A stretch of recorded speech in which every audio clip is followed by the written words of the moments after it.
Hello everyone, and welcome back to the August edition of Special Delivery. As I hope you already know, we have our Night for Life and Laughs event coming up at the end of September. That being said, August was full of planning and preparation for the big day.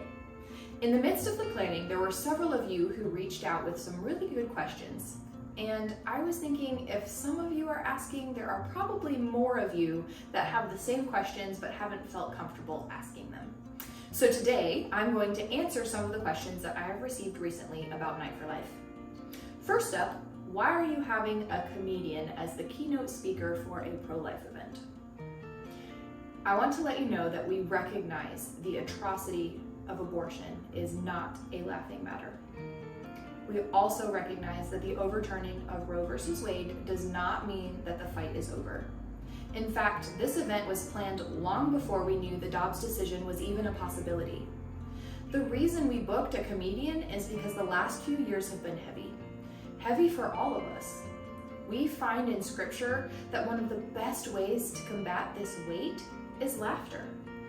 Proverbs 17:22 says, "A cheerful heart is good medicine, but a broken spirit saps a person's strength."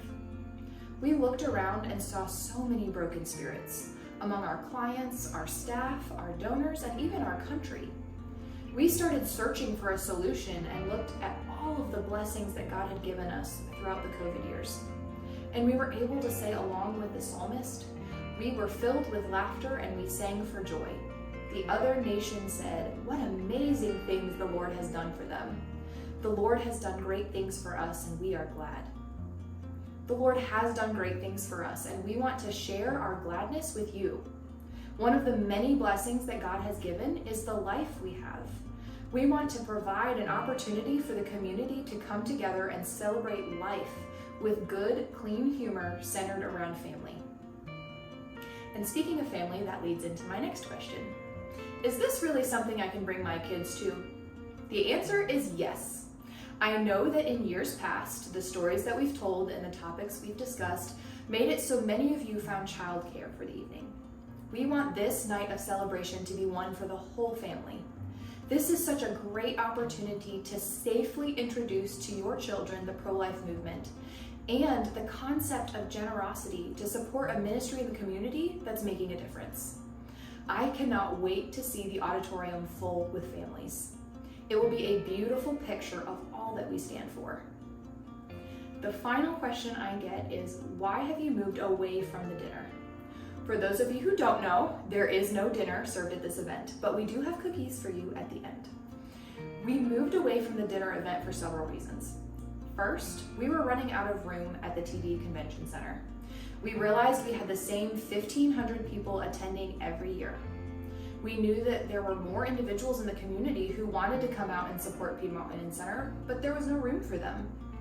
We had a desire to expand our donor base, so moving to an auditorium-style event allowed us to have as many people as were interested come out and support us. And it worked. The first year with Abby Johnson, we had over 3,000 people attend. Another reason we moved away from the dinner-style event is because of the cost. We were spending over $150,000 on the event. We believe that God has called us to steward your funds well. And if we have a lower cost event, more of the funds raised at the event go directly towards client care. And this year, our event is 100% covered by our sponsors. So 100% of all of the funds raised at Night for Life and Laughs, including the ticket price, go directly towards client care. And finally, one of the benefits of the change is the time commitment on the donor. The banquet usually took between 3 and 4 hours of your evening. The auditorium-style event is only an hour and a half, which I have heard several donors reach out and thank me for. I hope that I've answered some of your questions today. Thank you to those of you who have reached out and asked them. I would be happy to talk to anyone who would like to discuss more. I hope to see you, your friends, and your whole family at Night for Life and Laughs on September 29th at 7 o'clock on the campus of Bob Jones University.